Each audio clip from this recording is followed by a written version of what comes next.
So keeping in mind the theme of this panel, my paper today will discuss the diverse ways in which electricity and electrical technologies were deployed, often polemically in discussions of class and social identities, domesticity, nationalism, and colonialism in colonial Calcutta.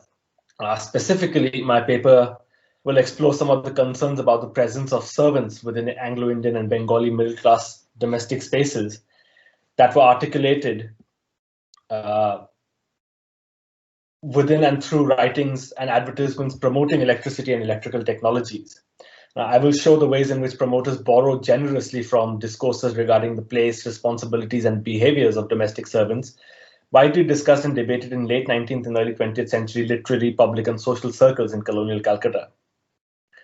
To throw this discussion into relief, I will also show how the promotion of electrical supply, lighting, and fans at the turn of the 20th century did not simply depend on the efficiency and comforts of said technologies, as compared to existing means of lighting and ventilation, but conceptually depended on presenting electric lighting and fans as rhetorical and technological solutions to social and moral issues of servants within Anglo-Indian and Bengali middle-class domestic spheres. In doing so, I challenge existing historiography on Indian electrification, which resolves the question of electrical demand as a straightforward given due to electricity's apparent modernity. Instead, I consider electric supply, lighting, and fans from the perspectives of engineers and promoters as technologies that had to be promoted to fit the ideas and construction of Anglo-Indian and Bengali class and social identities through the creation and maintenance of employer-servant relationships within the domestic sphere. In an advertisement of a battery-operated electric bell that appeared in a Bengali periodical in 1890, the new technology is presented as a solution to issues of discipline in relation to servants. As the advertisement read, "No longer will one need to call out to servants and murder them in anger. This device, a must for every house, is very useful for people who regularly visit and are visited by acquaintances, or to send out a message from one's room in case of need. Whether from the third floor or underground, this device can be used to call even deaf servants." Now, in its allusion to servants, the advertisement presents the electric bell's function and position as an intermediary between employer and servant. This immediately tells us that the advertisement is aimed at educated Bengali middle class, most likely men, who were most likely to have been able to read the advertisements and had servants to call. The electric bell is also presented as a servant to the employer, enabling the employer to carry out his wishes when rung, but in instructing servants to attend to the employer's calls when they heard the bell also becomes an extension of the employer's authority. Now, while the advertisement exemplifies the idea of the electric bell as an object with agency and function, especially as a sounding object to call servants, it also suggests its importance as a system of shaping the behaviors of both the employer and the servant. In presenting the electric bell as a device that could be used to call, and I quote, even deaf servants, or a servant who either does not or will not hear, the writings gesture at the ways in which the bell, far from employers' shouts and calls that servants could until then choose to ignore, extended the employer's authority by imposing discipline and ensuring that the servant acts upon the employer's commands. In solving the simple issue of calling servants, however, the bell also changes the employer's behaviors towards servants. Employers, as the writing claims, no longer needed to either shout at or murder their servants in desperation or anger. The perceived ability of electricity and electrical technologies to improve the behavior of servants was also integral to the promotion of electric lighting. Domestic guidebooks and memoirs written in the late 19th and early 20th centuries warned Anglo-Indian and Bengali employers, especially women, to inscribe dishonesty as natural attributes of servants. This is confirmed in contemporary writings in which Anglo-Indian and Bengali writers complained about servants stealing food and oil. Rabindranath Tagore, as Swapna Banerjee has shown in her study of servants and theft in Bhadralok households, regularly wrote about how servants in his household stole expensive yet regularly used items such as clarified butter from the kitchen. That servants stole at every opportunity was also an often repeated account in Anglo-Indian literature. Discussing how the Musal, or the man of lamps, stole most of the oil and butter he was given to fill the lamps with, Edward Hamilton Aitken, a civil servant, founding member of the Bombay Natural History Society, and author of several volumes on natural history in India, wrote in his illustrated journal on life with Indian servants called Behind the Bungalow in 1899. The Musal's name is Makhan, which means butter, and of this commodity I believe he absorbs as much as he can honestly or dishonestly come by.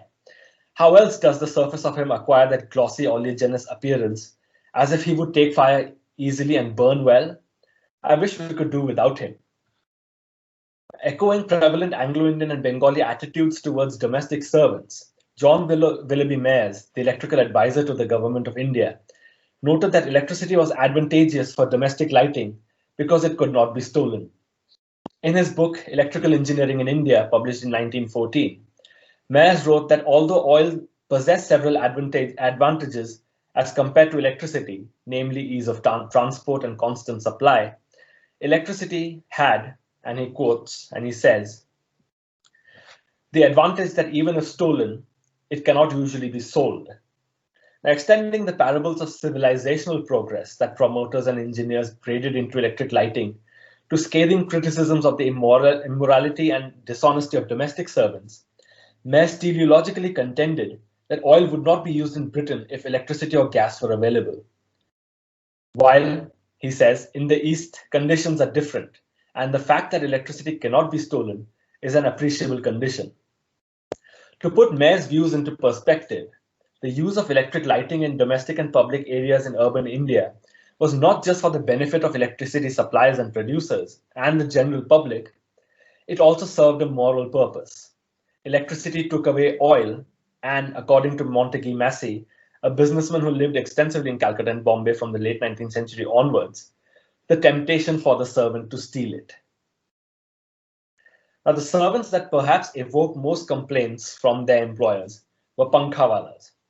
As compared to domestic servants discussed until this point, pankhawalas occupied a far more complex space in not just their employers' discourses on self and class identity, morality, and domestic spaces, but also in many other aspects of political and racial importance in the late 19th and early 20th centuries. Now, the pankha, an intrinsically simple cooling and ventilating device, was a common presence in domestic spaces, writings, and images in the Indian subcontinent. While the origins of the pankha are unclear, what we do know is that the pankha appeared and existed in several different forms depending on the spaces and occasions in which they were used. These systems range from small handheld fans to be used in close proximity, like the image on the left, to complex systems of ropes and pulleys that pull large cloths attached to wooden beams hung from ceilings.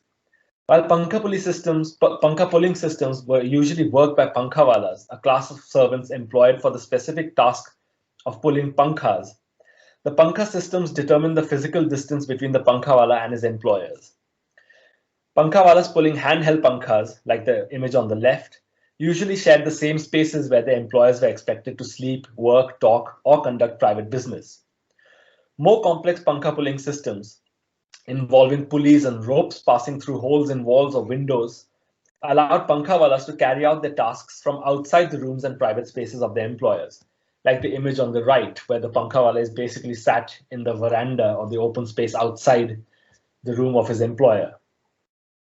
Now, despite the centrality to the functioning of pankhas, pankhawalas were constantly criticized in journalistic writings, memoirs, and domestic guidebooks published through the late 19th century. They were most criticized for falling asleep while performing their duties. The fact that pankhawalas fell asleep during their shifts while their employers had to pay for their services was a major cause for criticism. In his 1896 publication, Indian Sketches and Rambles, the Anglican clergyman John Bowles Daly wrote about how the pankhawala, after a few hours of efficient service, would gradually slow down and finally stop, resulting in complaints from his employers. He writes, for the first hour or two, the pankha goes on steadily. Gradually, the movement becomes intermittent and finally ceases, while shouts and angry complaints arise. Now, efforts to improve the pankha were prevalent in colonial India well before the introduction of battery-operated or mains-powered electric fans in the early 20th century. This is evident in the persistent proliferation of patents granted by the Government of India to new forms of or improvements to pankha pulling systems through the latter half of the 19th century. A cursory glance at the list of patents granted between 1856 and 1887 shows that the term improvement was most commonly used to define what the list mentions as the nature of invention. Such improvements, however, were majorly directed towards automating pankha pulling and therefore either reducing the number of or completely eliminating the need for pankha pullers. Efforts to automating pankha pulling, however, failed on two levels. Firstly, automation required adding several mechanical elements to the rather simple pankha system, thereby increasing complexity and reducing efficiency. These complex systems could only be efficiently applied to a large number of fans, which made them unsuitable for domestic use. Secondly, these mechanical systems, while reducing the number of pankhawalas, did not completely eliminate the need for a servant to pull the fan. The introduction of battery-operated pankha machines was seen by many commentators and inventors as the only viable solution to removing the pankhawala from within the domestic sphere. In early 1890, J. Agabeg, manager of Messrs. Apgar and Company's collieries at Charanpur, produced a portable electric fan which could be clamped to desks and chairs as per users' choices. The mechanism, he says, consisting of a motor, two geared wheels, a link segment lever, actuated by a crank and a small pinion, could be powered by a refillable copper sulfate battery for up to 14 hours. The fan, the inventor claimed, could not only replace the pankhawala in its operation, but was also much more flexible and cheaper to run than employing a pankhawala to pull a fan fixed permanently to the ceiling. Now, while inventors and commentators presented the electrification of pankha pulling machines as the best means of supplanting manual labor and the pankhawala from fan pulling systems, as well as from domestic spaces, they also deployed the electric pankha and fan to defend the prerogatives of the colonial government in highly politicized issues in the late 19th and early 20th centuries. In the last quarter of the 19th century, the deaths of pankhawalas at the hands of their Anglo-Indian employers had become tragically commonplace. Newspapers and journals published reports almost on a fortnightly basis on the victimization of pankhawalas, who unfortunately fell asleep while working, much to the chagrin of those they served. The Amrita Bazar Patrika, a Bengali newspaper of 6 August 1893, writes, "Hardly a hot season in this country passes, but we read of the death from violence of one or more of that much abused but useful class of menial, the pankha kuli." Such cases became a popular focal point of discussions for vernacular newspapers. What provoked the ire of the vernacular press, however, were not so much the deaths of the pankhawalas and servants, but the rather lenient sentences handed to European offenders by European judges and juries. This is a case from Delhi where a pankha puller was killed by his master, and the judge only served the employer a meager fine, which the newspaper, the Bengali periodical that this article is from, claims was more like a reward rather than a fine. Now, the colonial government in India, much concerned about the outrage over such cases, sought to be instrumental by reducing interracial contact. On 30th March 1904, at the debate on the 1904-1905 budget by the Legislative Council held at the Government House in Calcutta, Lord Curzon, the Viceroy and Governor General of India, ordered the removal of pankhawalas from all government offices and the largest barracks to be replaced by electric pankhas and fans. Electric pankhas and fans were therefore, for the colonial government, a technological solution to a moral and political issue. While pankhawalas were victims, it held, at least for the promoters and inventors of electric pankha machines, to use the politics surrounding servants to their benefit. The deaths of pankhawalas at the hands of their employers opened up new possibilities for investments and experimentations in new forms of fans and became important in promoting them. On 23rd October 1895, Amrita Bazar Patrika published an interview with Babu Bihari Lal Rajak, a Bengali employee of the Public Works Department in Calcutta, who had invented an automatic pankha pulling machine. Designed to work a clockwork principle using weights, axles, toothed gears, The machine it was claimed by its inventor, could also be attached to an electric motor if required, and could work one pankha or multiple fans from 8 to 9 hours at a time. When asked what influenced his decision to invent the machine, the inventor stated saving the lives of pankhawalas as motivation. Now, what emerges from this paper is the promotion of a technology that relied above all on what the promoters received to be the immorality and indolence of the domestic servant, and the inefficiencies and inconveniences of existing methods of lighting and ventilation. We also saw how violent assaults on pankhawalas provided electrical promoters a platform to discuss electric fans as a replacement of the lazy servant, but in doing so, presented the electric fan as a moral technology with the potential to save servants' lives. Yet, as electrical technologies were promoted as effective means of moral, social, and financial control over domestic servants, it is a paradox that despite the benefits of such technologies, the domestic servant persisted. Native domestic servants in Anglo-Indian homes helped their employers reaffirm bourgeois identity and establish and maintain imperial domesticity, especially as native servants in the domestic space figured as surrogates for the colonized population and occupied a symbolic position in affirming the Anglo-Indians' position as rulers in the outside world. Servants were also important to Bengali middle-class nationalist and reformist creation of an autonomous and spiritual domain of the home, as against the outside world marked by colonial rule.